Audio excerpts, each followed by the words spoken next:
Hello guys, स्वागत है आप सबका। तो आज हम बात करेंगे अदानी ग्रुप की। और ये बड़ी खबर निकल कर आ रही है कि तमिलनाडु सरकार ने अदानी एनर्जी सॉल्यूशन को दिया गया स्मार्ट मीटर टेंडर जो है वो रद्द किया और बताया ये कारण। शेयर के ऊपर क्या असर पड़ सकता है वो भी हम देखेंगे। उससे पहले अगर आप नए हैं इस चैनल के ऊपर तो इन सभी अदानी ग्रुप के शेयरों के ऊपर हम डेली या फिर time to time technical chart और F&O के अंदर एनालिसिस करते हैं, तो सब्सक्राइब जरूर कर लो हमारे चैनल को। अगर आपकी इसके अंदर होल्डिंग है हमारे चैनल को विजिट जरूर करें। और ये बात हो रही है अदानी एनर्जी सॉल्यूशन की। स्टॉक के अंदर ज़्यादा गिरावट नहीं आई, फ्लैट सा कामकाज हो रहा है। अभी दोपहर के जो है 1:45 के आसपास का टाइम हो रहा है। सो आगे क्या हो सकता है वो भी हम देखेंगे। इन सभी शेयरों के ऊपर हम डेली टेक्निकल चार्ट के ऊपर या फिर टाइम टू टाइम एनालिसिस करते हैं, तो सब्सक्राइब जरूर कर लो हमारे चैनल को। अब यहाँ पर जरा देखें कि ये मामला पूरा है क्या। तो बीएसई में सूचीबद्ध कंपनी जो है AESL यानी कि अदानी एनर्जी सॉल्यूशन ने चेन्नई सहित 8 जिलों को कवर करने वाली निविदा के पैकेज एक के लिए जो है सबसे कम बोली लगाई थी। अब ये इसको ध्यान से देखें कि सबसे कम बोली लगाई थी और इसमें 82 लाख से अधिक स्मार्ट मीटर लगाने का काम जो है वो शामिल था। और अब जो है निविदा को रद्द कर दिया गया है। और आइए इस बारे में विस्तार से जानें। अब सबसे पहले तो ये इसको समझिए कि क्या किया था। वो जो है सबसे कम बोली लगाई थी इस मतलब कि टेंडर के लिए, काम के लिए। फिर भी इसको रद्द किया, क्यों वो हम देखेंगे। तो तमिलनाडु विद्युत वितरण निगम ने अदानी एनर्जी सॉल्यूशन लिमिटेड द्वारा जो है उच्च लागत का हवाला देते हुए स्मार्ट मीटर खरीदने के लिए जारी जो है वैश्विक निविदा को रद्द कर दिया है। उन्होंने मतलब कि अगर देखें तो पहले रिपोर्ट में क्या यहाँ पर बताया गया है कि सबसे कम बोली लगाई थी। फिर भी अब यहाँ पर क्या बताया जा रहा है कि मतलब कि ये क्या कह रहे हैं कि उच्च लागत का हवाला देते हुए। रीज़न ये बताया जा रहा है, हवाला किसका दिया है, उच्च लागत का। अब ये मतलब कि समझ में नहीं आ रहा है।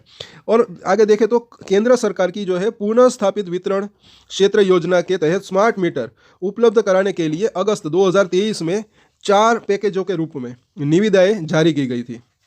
और एक सूत्र ने बताया कि बीएसई में सूचीबद्ध कंपनी अदानी एनर्जी सॉल्यूशन ने चेन्नई सहित 8 जिलों को कवर करने वाली निविदा के जो पैकेज है उनके लिए सबसे कम बोली लगाई थी।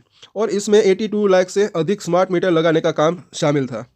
तो ये मतलब कि ये भी समझने लायक बात है। फिर भी ये यहाँ पर अगर देखें तो ये क्यों इनको मतलब कि उनको अब जो है ज़्यादा लग रहा है, अब ये मेरी समझ में नहीं आ रहा। क्योंकि यहाँ पर क्या बताया जा रहा है कि सबसे कम बोली लगाई थी इन्होंने।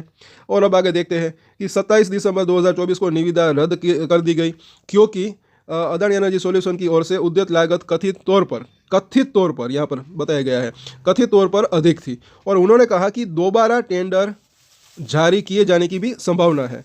और उन्होंने विस्तृत जानकारी दिए बिना बताया कि 3 अन्य पैकेजों के लिए भी जो है टेंडर रद्द कर दिए गए हैं।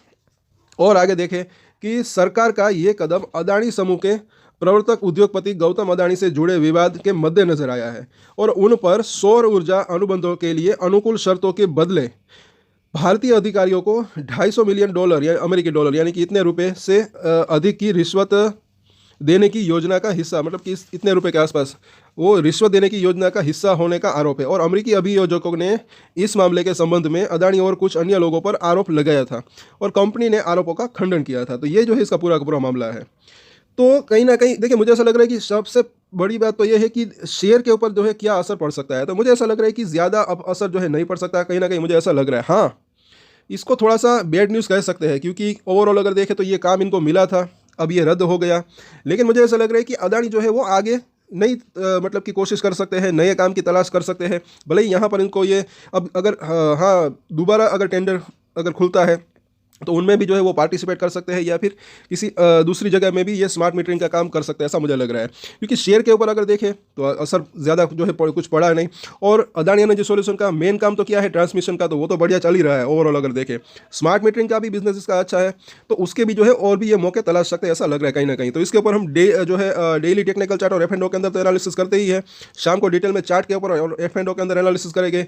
अभी यहाँ पर जो है 800 रुपये के करीब करीब वो चल रहा है प्राइस।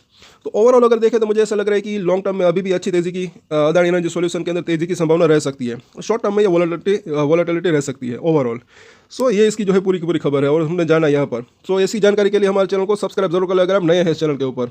शाम को कई शेयरों के ऊपर हम डिटेल में एनालिसिस करेंगे, तो सब्सक्राइब और शेयर जरूर करें। और एक स्टैंडर्ड डिस्क्लेमर जो कि मैं हमेशा देता हूँ, आप कोई भी ट्रेड ले उससे पहले अपनी रिसर्च करें, अपने फाइनेंशियल एडवाइजर की सलाह ले, उसके बाद ही कोई डिसीजन ले। और डिसीजन ले तो उसकी जिम्मेदारी मेच्योरिटी के साथ खुद ही ले।